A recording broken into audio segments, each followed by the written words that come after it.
You have to work to get the ball. I always use one play in particular because it's a play that everybody and their mom have seen. It is when Michael Jordan shot that shot against the Cleveland Cavaliers. He had 3 guys on him. He went one way, went another way, went another way, went another way to get a catch. Then he 2 dribbled, elevated, shot on Elo. The shot is good, right? We've seen that. But what we have to understand is how hard he worked to get a catch. Right? When you watch, our best player, Jaylen Brown, has to work that hard to get a catch. Simple.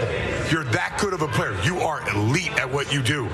If you think that a team is going to allow you to get a catch, it just doesn't work like that. You have to work hard to first get the ball, then let your talent shine. It's not like you're playing one-on-one at practice and the coaches are throwing you on it or you're checking it up. You have to work to get the ball. Jaylen Brown has to touch the ball. A lot of people complaining about who got the ball there at the end of that home opener, Chris, and Scal says part of it's on Brown to work harder to get it. What are your thoughts about that sequence and the game in general and the team in general? Yeah, I mean, I hear what Scal's saying, and I think there's a point to some of that. I think that was a 2-part final possession. The second part, he's right about Jaylen. The video you just showed, I mean, I think you can see he was working pretty hard on the first couple of parts of that possession. The first time when Pritchard went out of bounds, I look at it and say, that was part of not having a big that you really trust. Once Queta fouled out after 25 productive minutes, but foul-plagued minutes, obviously, the part that I think people miss is at the end of that game, they only needed a 2 to win. You didn't need a 3. You only needed a 2. And yet the lineup you have out there is it's White, it's Brown, it's Simons, it's Pritchard, it's Hauser. How many of those guys are efficient or effective screen setters? I would say 0. I was going to say, I would say 0. Great question. And none of them. None of them. And that's why, and how many of those guys are really rim running threats? You know, I'd say maybe Brown, but that wasn't the way the play was designed. And Derek White confirmed to us after the game the play was designed for Jaylen Brown, but it doesn't look like it was designed for him to go to the rim.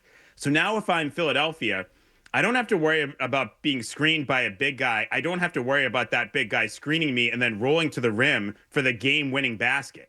I have a bunch of wings and little guys out there, and I think that was part of the problem. And I don't even blame Mazzulla for it because once Queta fouled out, I just don't think there was anybody else he really trusted. And I heard you talk about this, Felger. That Xavier Tillman miss of a Jaylen Brown miss, and that was a very makeable shot for Jaylen Brown. So look, I know that I stand for Jaylen Brown all the time, but I'll say you want to be the guy, that's a shot hopefully you're going to make. But then Xavier Tillman misses that fall. I think that rattled Joe's confidence. And that's one of the reasons that lineup he sent out there, which was a lineup they had used at the end when they were down by 4 or down by 3, but then Edgecombe misses the 2 free throws. You only need a basket. You don't need a 3. You don't even need a jumper. You just need 1 2-point basket. But there's no big out there because there's no one he really trusted to be out there. So did they have enough to win that game, though? They should have won that game. Okay. Yeah. They should have won that game. It's going to be an adjustment, I think, for it's going to be an adjustment. I think it's going to be the biggest adjustment for Joe and Jaylen Brown. Joe, you could tell, was searching to find combinations and permutations that work. I mean, especially when Brown and White are off the floor, in the third period. He's running some lineups out there. Simons, Josh Minot, who he loves for some reason. Queta, Hauser, Pritchard was a lineup in the third. Then Simons, Minot, Queta, Chris Boucher, who I like, and who was the other person out there? It may have been Hauser again. And so when you look at those lineups, like those aren't lineups that are just going to click automatically. And then for Jaylen, he kind of has to figure out. One of the things I loved about Porzingis being on this team was I thought it unlocked a part of Jaylen Brown's game. They had such great two-man chemistry, and I think Brown became a better playmaker and passer because he played with Porzingis, because they became friendly, because they just vibed on and off the court. And now you sort of have to find who's that guy? Who's that guy that Jaylen Brown is going to vibe with that's going to make Jaylen Brown better and also allow Jaylen Brown to make the guys around him better? Chris Forsberg from NBC Sports Boston had the stat after the game. Jaylen Brown was credited with 15 potential assists, but he only had 4 assists in the game. White, Pritchard, and Simons made just 4 of 15 shots off of Brown's passes. And I know that when you looked at Pritchard and Simons, those guys were 2 for 13 from 3.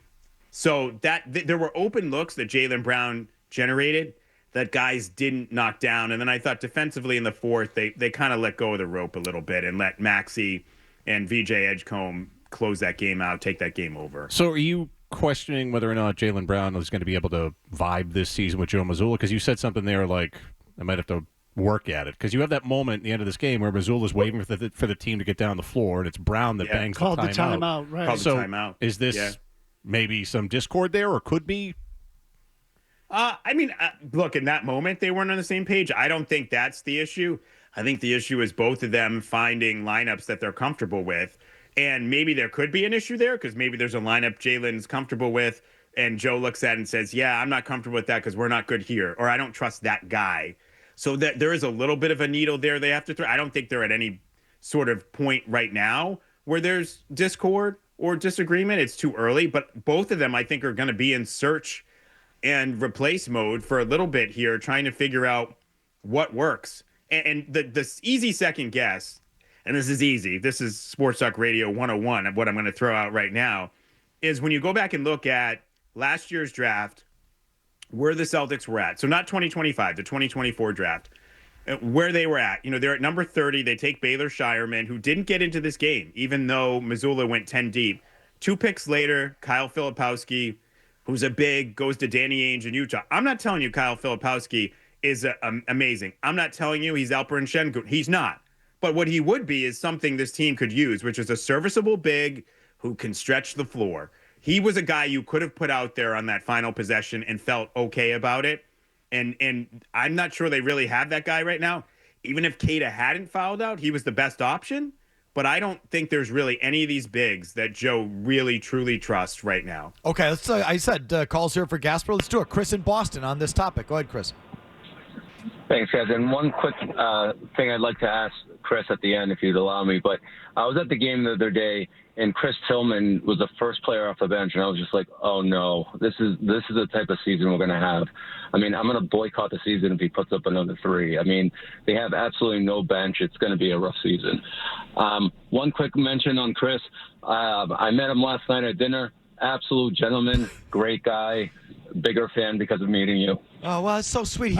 Thank you. Chris must have gotten a good parking spot, so he wasn't cranky. Yeah, No, I had to park in a garage. Actually, I met Jay Bramble, who, original shout out to Jay. Producer, director of the Felger and Mazz simulcast. Oh, then Jay must have paid. Yeah, exactly. You're in a good mood. Real quick, that rotation thing, Chris. Yeah. Didn't he bench a couple of guys early because they gave up offensive rebounds? Doesn't he have this hairy high school thing where if you give up an offensive rebound, you hit the bench? Yeah, you're out.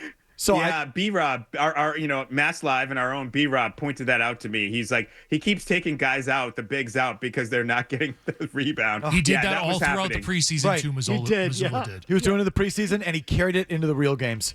Good grief. Yeah. Chuck and Rupert. It is high school. Oh, what a high school thing that is. Totally.